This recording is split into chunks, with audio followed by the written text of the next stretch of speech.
खैबर पख्तूनख्वा में गवर्नेंस, मईशत और बुनियादी सहूलियात की अदम दस्तियाबी पर अवाम शदीद नाराज दिखाई दे रहे हैं। गैलेप पाकिस्तान ने एक सर्वे किया है जिसमें सनसनीखेज इंकशाफात सामने आए हैं और सर्वे के मुताबिक 50% से ज्यादा अवाम का ये कहना है कि सूबे में कोई खातिर खा तरक्की हुई ही नहीं है।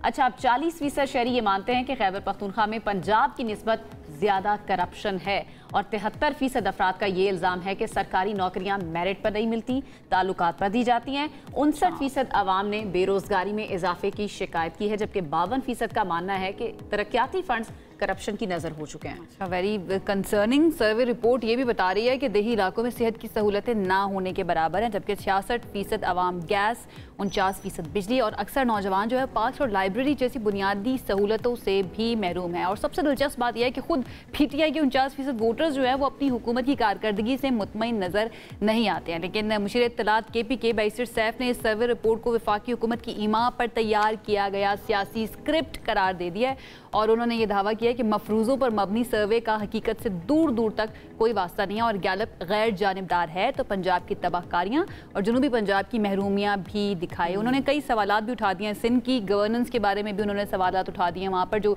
इस वक्त अमन अमान की सूरत हाल है उसके ऊपर भी बात की गई है। तो हमने सोचा कि इधर उधर जाने की बजाय जो गैलप पाकिस्तान के एग्जीक्यूटिव डायरेक्टर है ना, उनको बुला लेते हैं, उनसे जवाब लेते हैं कि भाई क्या वाकई तरह से है, क्या पॉलिटिकली इन्फ्लुएंस किया जाता है इस तरह के सर्वेस को, और उसके साथ साथ हम एक्चुअल ग्राउंड रियलिटीज़ क्या हैं KPK के अंदर और आवाम क्या सोच रहे हैं। हमारे साथ ब्यूरो चीफ पेशावर तारिक वहीद साहब भी मौजूद हैं। इन दोनों को वेलकम करेंगे।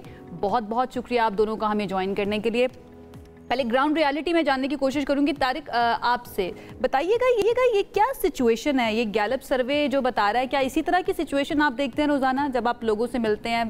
बहुत ज़्यादा क्या नाराज़ हैं लोग गवर्नमेंट से? शुक्रिया आनम आयशा। जो सर्वे रिपोर्ट आई है उसके कुछ इंडिकेटर तो बिल्कुल दुरुस्त है। जो यहाँ पे ग्राउंड रियलिटी है उसमें यही है कि नौजवानों को सहूलियात मैसर नहीं है, पार्क्स जो है उसकी शदीद कमी है। 11 साल दौर में मेरे ख्याल में गिनती के 1-2 पार्क्स ही बने होंगे पूरे खैबर पख्तूनख्वा में। लेकिन कुछ इंडिकेटर जो है बिलाल साहब भी बैठे हुए वो इसको एक्सप्लेन कर सकेंगे, लेकिन कुछ इंडिकेटर जिसमें अभी सुई गैस की सहूलत का जिक्र किया गया है, मेरे ख्याल में इस खैबर पख्तूनख्वा हुकूमत से इसको नथी करना मैं मुनासिब नहीं समझता हूँ इस सर्वे में, क्योंकि सुई गैस वफाकी महकमा है। इसी तरह बिजली का जिक्र किया गया है कि कुछ देही इलाकों में, शहरी इलाकों में बिजली की लोड शेडिंग है या बिजली की सहूलत मुयसर नहीं है। वो भी एक तरह से एक सीमी वफाकी महकमा है, खैबर पख्तूनख्वा हुकूमत का कंट्रोल उसमें नहीं है। एक और नुक्ता है जिसमें बताया गया है कि 49% जो PTI के कारकुन हैं वो भी अपनी हुकूमत से मायूस है, वो मायूसी का इजहार कर रहे हैं। तो चूंकि कुछ बाकायदा तो नहीं लेकिन बेकायदा तौर पर हम भी 10-11 साल से यहाँ पर PTI की गवर्नमेंट को देख रहे हैं। हमारे भी हज़ारों लोगों से भी बात हुई है PTI के कारकुनों से। मैंने आज तक किसी भी PTI कारकुन को इस लाइन पे नहीं देखा है कि हमने यहाँ पर जो अली अमीन गंडापुर है या जो बाकी उनके MNAs MPs है उनको वोट जो है वो कारकर्दगी की बुनियाद पे दिया है। अच्छा। उनका एक ही जो एजेंडा है वो यही है कि अपने PTI के बानी चेयरमैन को रिहाई दिलवाए, और इसका इजहार अली अमीन गंडापुर और साथ ही PTI के जितने भी रहनुमा है वो ऑन द रिकॉर्ड और ऑफ द रिकॉर्ड करते रहे हैं कि हमें वोट अगर मिला है तो वो परफॉर्मेंस पे नहीं मिला है, वो बानी चेयरमैन को जेल से रिहाई दिलवाने के लिए वोट दिया गया है। तो उनका जो बुनियादी मकसद है हुकूमत में आने का वो ये है। तो इसमें बेशतर जो 49% PTI के कारकुन ये गिला कर रहे हैं, ये चीज़ मुझे हजम नहीं हो रही। इसकी एक्सप्लेनेशन पर बिलाल साहब भी दे सकेंगे। ठीक है, बिलाल साहब से जरा जान लेते हैं। बिलाल साहब, जिस तरह अभी तारिक वहीद भी कुछ सवालात उठा रहे हैं सर्वे के हवाले से, कुछ लोग इसकी शफाफियत के हवाले से सवालात उठा रहे हैं, थोड़ा सा ये बता दें ये जो सर्वे आपने किया है कितने लोगों पर मुश्तमिल था, कितने लोग इसमें शामिल थे, साइज क्या था? जी बिल्कुल। बहुत शुक्रिया आपने मधु किया। ये सर्वे 3000 अफराद पर मबनी है और इसको सिलेक्ट करने के लिए एक बड़ी साइंटिफिक अप्रोच पे यूज़ की गई है। हमने ये सैंपल KP के चारों डिफरेंट रीजन्स जो पॉलिटिकली डिफरेंट बिहेव करते हैं, south KP, Peshawar valley, Malakand और हज़ारा, यहाँ से हमने सैंपल्स पिक किए हैं। और इसमें अर्बन एंड रूरल इलाकों के लोग भी हैं। डिफरेंट पॉलिटिकल पार्टीज को जिस तरह से लोग पसंद करते हैं उस तरह से उनका एक तनासुब भी एग्जिस्ट करता है। तो मेथडोलॉजी के लिहाज से ये 3000 का sample it is a very substantial large enough sample to give voice to the people of KP. आपने सवाल किया शफाफियत या इंटेग्रिटी के हवाले से, और ये कि ये सर्वे क्यों किया गया और इसके पीछे कोई पॉलिटिकल रीजंस एग्जिस्ट करते हैं। तो बहुत से लोग जो हमें फॉलो करते हैं वो ये बात जानते हैं कि हम 1979 से, ये कोई पहली रिपोर्ट नहीं है, बल्कि एक्चुअली 1979 से एवरी क्वार्टर और एवरी हाफ अ ईयर हम similar reports on every political government, चाहे वो डेमोक्रेसी में थी या मिलिट्री गवर्नमेंट में थी, हम मुस्तकिल ये इस तरह की रिपोर्ट्स प्रोड्यूस करते रहे, क्योंकि हमारा काम आम पाकिस्तानी की राय जो है वो साहिब इक़्तिदार तक पहुंचाना है। तो उसी काविश के तहत ये कोई फंडेड एक्सरसाइज नहीं है। ये बिलाल साहब, यू थिंक 3000 का sample is enough to represent 41 million के करीब लोगों को रिप्रेजेंट करने के लिए? You think it's enough? जी बिल्कुल। सो ये साइंटिफिक सर्वे रिसर्च या साइंटिफिक सैंपल सर्वेज की जो मेथडोलॉजी है वो दुनिया भर में इस्तेमाल होती है। मसलन अमेरिका में जो इलेक्शन से पहले सर्वेज किए जाते हैं उनमें जो सैंपल साइज यूज किया जाता है वो यूजुअली 1000 का है, और अमेरिका की आबादी जो है वो तकरीबन 30 करोड़ है। तो सैंपल सर्वे की जो साइंस है ये एक मुस्तनद और तकरीबन अब 100 साल से दुनिया भर में इस्तेमाल हो रही है, और हम वही टेक्नोलॉजी वही साइंस जो है वो यहाँ पर भी अप्लाई करते हैं। एक तो बैरिस्टर सैफ, उन्होंने काफ़ी सवालात उठाए हैं। उन्होंने कहा कि आप पंजाब में क्यों नहीं इस तरह का सर्वे करा रहे, सिंध में कच्चे के डाकुओं को पकड़ने के लिए, कराची की गंदगी दिखाने के लिए वो आप इस तरह का सर्वे क्यों नहीं करा रहे? तो ज़रा बताएं, इसका मजीद सूबों तक भी इसको आप एक्सपेंड करेंगे, दूसरे सूबों के हवाले से भी सर्वेज आएंगे, या केपी तक ही है ये? बिल्कुल। सो जैसे मैं बता रहा था कि हम ये एक्सरसाइज तो काफ़ी डेकेड से कर रहे हैं। तो करंट जो सीरीज है उसमें ये केपी पहला सूबा है। हम इसी तरह से बाकी और सूबों तक भी जाएंगे। हमने ये इसलिए किया कि हर एक सूबे के ऊपर एक डिटेल्ड एक डायग्नोस्टिक स्टडी की जा सके डिटेल्ड तरीके से। तो आपने देखा कि ये जो रिपोर्ट है तकरीबन 200 सफ़ों पर है।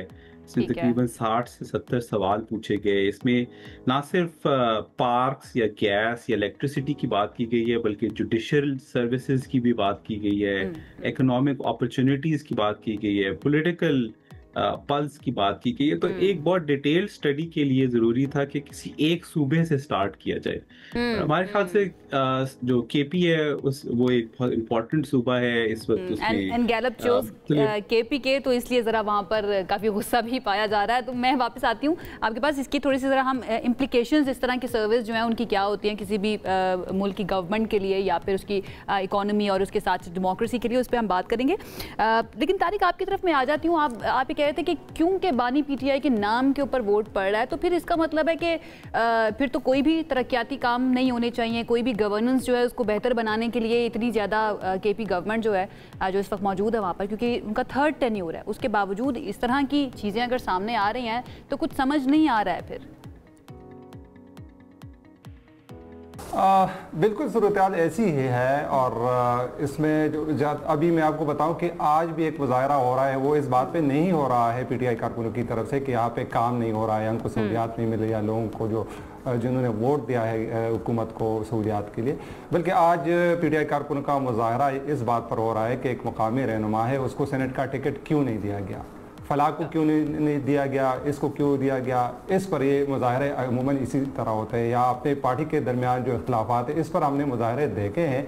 लेकिन हुकूमत की गवर्नेंस परफॉर्मेंस पर आज तक हमने पीटीआई का या किसी कोई इस तरह अपोजिशन जमातों के अलावा कोई अवामी तीसरा टेन्योर ये चल रहा है पीटीआई गवर्नमेंट का केपीके के अंदर। थोड़ा सा ज़रा हमें मोटा मोटा बताएं कौन कौन से काम ऐसे हैं जो आपने खुद अपनी आंखों से देखे और लोगों ने उसको अप्रिशिएट भी किया कि केपीके गवर्नमेंट ने ये काम बहुत अच्छा किया, स्पेशली सेहत वाला सेक्टर जो उसका बहुत ज़्यादा प्राइड लेती है पीटीआई कि हमने ये बड़ा अच्छा काम किया। अगर उसमें भी लोग खुश नहीं हैं तो फिर ग्राउंड रियलिटी क्या है? देखिए, सेहत के हवाले से तो कोई बड़ा इंफ्रास्ट्रक्चर इन 11 सालों में खड़ा नहीं किया गया, कोई बड़ा हॉस्पिटल कायम नहीं हुआ इन 11 सालों में। सिर्फ एक एलिमेंट है, वो सेहत कार्ड का है। जिसको मतलब टूटा फूटा ही सही, बाज़ औक़ात उसकी फंडिंग रुक जाती है, कार्ड को डिनाई किया जाता है हॉस्पिटल्स में, लेकिन काफ़ी हद तक पीटीआई की हुकूमतें जो तीन गुजरी है, तो गुजरी है, कभी चल रही है, तो वो उसको टैकल कर रही है और इसका फ़ायदा लोगों को मिल रहा है। इसको अप्रिशिएट करना चाहिए कि इस कार्ड के, सेहत कार्ड की वजह से आम लोग जो है वो एक state of the art hospitals में, प्राइवेट हॉस्पिटल में वो मुस्तफ़ीद हो रहे हैं। इसके साथ साथ अगर हम देखें तो BRT पेशावर का मनसूबा है, वो भी टूटा फूटा ही सही, उसके बहुत से ऐसे अभी तक मुकम्मल नहीं हो सके, उसमें करप्शन की खबरें आ रही है, लेकिन एक सहूलत जो है यहाँ पर कैपिटल सिटी पेशावर को यहाँ पर लोगों को मिल रही है, लाखों लोग उससे मुस्तफीद हो रहे हैं, उसमें भी मसाइल है, लेकिन ओवरऑल अगर देख ले तो एक बड़ी सहूलत है जो पेशावर की और खैबर पख्तूनख्वा के लोगों को मिली है। इसके अलावा तरक्याती काम जितने भी हुए हैं, मतलब सड़कें, कबायली अजला की अगर हम बात कर लें तो इस 7 साल हो गए इंजमाम के बाद। इन 7 सालों में कबायली ज़िलों में ये दावा किया गया था कि वहाँ पर 100 अरब रुपए मिलेंगे, वहाँ पर पुलिस जुडिशरी का इंफ्रास्ट्रक्चर खड़ा किया जाएगा, लेकिन मैं आपको बता दूं कि इन 7 सालों में कबायली अजला में एक था। गवर्नेंस के मसाइल हैं, सिक्योरिटी के मसाइल अपनी जगह पे हैं, लोग उस तरह से मुतमईन बिल्कुल नहीं। सही है बिलाल साहब, मैं आपकी जानिब दोबारा आऊँगी। ज़रा इस सर्वे के हवाले से मैं जानना चाहूँगी इसकी सिग्निफिकेंस इंटरनेशनली और नेशनली क्या है, इम्पोर्टेंस इसकी बेसिकली क्या है? बिल्कुल। जो इलेक्शंस हमारे यहाँ डेमोक्रेसी है, चाहे उसके ऊपर क्वेश्चंस उठते हैं, बट एक डेमोक्रेटिक सिस्टम है, और डेमोक्रेटिक सिस्टम में इलेक्शंस के बीच में जब हम ये कहते हैं कि डेमोक्रेसी जो है वो विल ऑफ द पीपल यानी अवाम की राय के मुताबिक चलती है, तो दो इलेक्शंस के बीच में अवाम की राय जानने का क्या तरीका हो सकता है?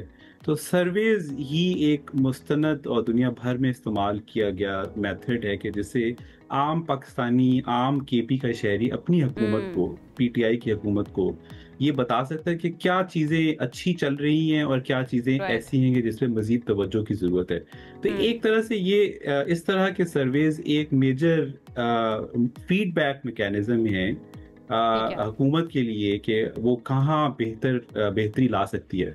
आपने सेहत की बात की, तो इसी रिपोर्ट में अगर आप हमारी रिपोर्ट का 13 नंबर सफ़ा देखें तो इसके अंदर ये लिखा गया है कि 54% पाकिस्तानी केपी में जो रहते हैं वो कहते हैं कि सेहत कार्ड अवेलेबल है, और 83% यानी 100 में से 83 लोग जो थे जिनका सर्वे किया गया, उन्होंने ये कहा कि हेल्थ केयर एक्सेस जो है वो सेहत कार्ड से इम्प्रूव हुआ है। इसी तरह से बेशतर बहुत से और फाइंडिंग्स भी ऐसी हैं कि जिसमें यही सर्वे, यही केपी, लेकिन वो बस मसला ये है बिलाल साहब कि इसको जो ऑपोजिशन जमाते होते हैं, इस तरह के सर्वेज जब आते हैं तो उसको पॉलिटिकल पॉइंट स्कोरिंग के लिए इस्तेमाल किया जाता है और नैरेटिव बनाने के लिए किसी भी गवर्नमेंट के खिलाफ इस्तेमाल किया जाता है। बहरहाल बहुत शुक्रिया आपका बिलाल कियानी साहब, एग्जीक्यूटिव डायरेक्टर गैलप हमारे साथ मौजूद है, ब्यूरो चीफ पेशावर तारिक वहीद हमारे साथ मौजूद थे। डेमोक्रेसी जो है ना, यानी कि जमहूर की आवाज़, उसकी बात की जाती है और कहा जाता है कि बद से बदतरीन जमहूरियत जो होती है वो आमरीत से बेहतर होती है, लेकिन इसका मतलब ये नहीं है कि आपने जमहूरियत को बेहतर नहीं करना, उसके ऊपर काम करना बड़ा ज़रूरी है, क्योंकि जमहूर है तो जमहूरियत है।